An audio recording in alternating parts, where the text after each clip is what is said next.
कि अगर तुम मर्द का बच्चा होता तो निहत्थों पे हाथ नहीं चलाता, पीछे से वार नहीं करता, उनके हाथ में शस्त्र हो तब आके युद्ध कर। अगर शर्म है तो अभी भी चुल्लू भर पानी में डूब मर, और नहीं तो अपनी बीवी की जो भी वो चूड़ियां हो ना वो पहन के डूब मरना। की तरह रौद्र रूप में क्या संदेश देंगी ऐसे विधर्मियों को? भीख में दी गई पाकिस्तान की जमीन है, भीख में दी थी और वापस ले लेंगे, औकात रखते हैं। और राम रथ शुरू हो गया है पूरे विश्व में चलने के लिए, हर किसी की जान बचा लेंगे और मिटा देंगे नामो निशान। पाकिस्तान नाम नहीं रहेगा, हिंदुस्तान का है वो, हमारा टुकड़ा है, हमारा अंश है। और सुनो, भगवान के नाम पे लेके यदि मार काट करेंगे ना तो श्री राम के नाम पे लेके मुंह बंद करना भी आता है हम लोगों को। जय श्री राम, जय श्री राम। धर्म पूछ के मारा है, घर में घुस के मारेंगे। धर्म पूछ के मारा है, घर में घुस के मारेंगे।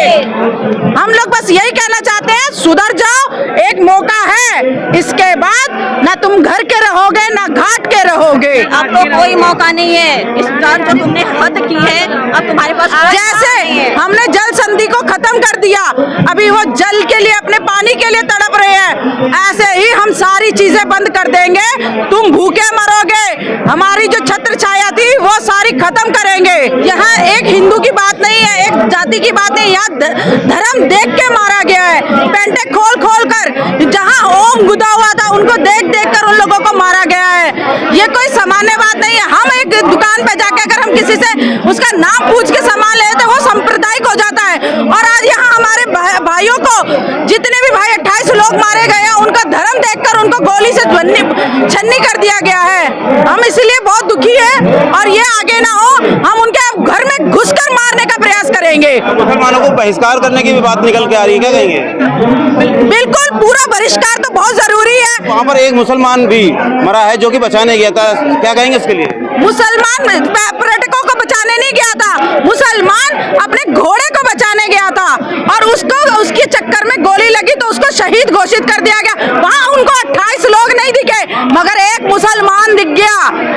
वहाँ पे और भी तो मुसलमान थे, वो लोग क्यों नहीं? वहाँ यहाँ से इन सबकी मिली भगत से ये कार्य किया गया है, सारे मुसलमानों की मिली भगत से ही ये कार्य हुआ है। भारत का माहौल बिगाड़ने वाले कौन है? कौन है? ये एक ही संप्रदाय के लोग हैं। अगर इनको ये धर्म चाहते हैं तो वो भी बहुत जल्द शुरू कर दे। हम तो हर तरीके से तैयार बैठे हैं मगर हम लोगों के अंदर धैर्य है, हम चाहते हैं सुधर जाए। नहीं सुधरेंगे तो ये अपने अंजाम के लिए खुद दोषी होंगे। जिस तरीके से हमारे हिंदू धर्म को टारगेट किया जा रहा है, आप कभी भी इतिहास में ऐसी घटना बताइए कि शुरुआत हिंदुओं के द्वारा की गई हो। लेकिन आज हम विश्व हिंदू परिषद के माध्यम से एक संदेश देना चाहते हैं कि शुरुआत आप करोगे परंतु हम करेंगे। तुम्हें इस लायक नहीं छोड़ेंगे कि आप दोबारा कहीं जाकर आतंकवादियों की तरह घटना को अंजाम दे सको।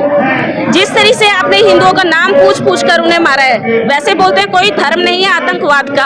अब आप बताइए, क्या आपने जाति पूछी थी हिंदुओं की कि किस जाति से हो? हिंदुओं को बांटने के लिए तो जाति पर महिलाओं को वहाँ छोड़ दिया गया, क्या कारण रहा है? महिलाओं को इसलिए छोड़ा गया है, जैसे मुगलों के टाइम पे होता था ना कि महिलाएं कूद जाएं, ये हरकतें करें, है ना। अब ये सोच रहे हैं कि महिलाएं जा जाके अपने प्रधानमंत्री बताएं, पर उन्हें बता दें हमारे प्रधानमंत्री ऐसे वैसे नहीं है। प्रधानमंत्री बहुत सशक्त है, जो ढंग से धूल चटाना जानते हैं, है ना। पुलवामा में बता दिया और कई जगह बताया। अब जो पानी बंद किया है, भूखे मरेंगे तब अकल आएगी इन लोगों को। ये बहुत शर्मनाक कांड हुआ है। सबसे ज्यादा जो दुख है महिलाओं को कि वहाँ पे जो हमारे भाइयों को गोली मारी गई है, घटना देख के गोली मारी गई है। पैंट जहाँ पे बहनें थी, किसी की पत्नियां माँ थी, उनके सामने पैंट खोली गई है और उनका घटना देख के उनको तुरंत गोली मारी गई। ये हमारे लिए बहुत पीड़ादायक है और इनका आक्रोश तो उसी दिन से शुरू हो गया था जिस दिन से हमारा राम मंदिर बना था। तो इन्होंने कुछ ना कुछ तो करना ही था। ये हिंदू सनातन धर्म से इतनी नफरत करते हैं कि ये भाईचारे के लायक नहीं है और ना कभी ये बनेंगे, कभी भी भाई नहीं बनेंगे। हिंदू फिर भी एक बार को दया कर देता है, लेकिन ये लोग एक बार को दया नहीं करेंगे। लेकिन अब जो हमारे प्राइम मिनिस्टर मोदी जी ने जो फैसला उठाया है, ये बहुत ही उम्दा फैसला उठाया है। इन लोगों का हर चीज बंद करना चाहिए और जो पाकिस्तान से लोग यहाँ पर शरणार्थी बन के आए हुए हैं, इनको तुरंत रवाना करना चाहिए। इनको दिखाना चाहिए कि भारत में रह के और भारत से गद्दारी करेंगे तो वो कहीं के नहीं रहेंगे। रहेंगे। मैं यही भारत सरकार से रिक्वेस्ट करना चाहूंगी, खून के बदले खून ले। जिस तरह उन्होंने तहस नहस किया है तो वही चीज उनको भी करना चाहिए, हम लोग करेंगे।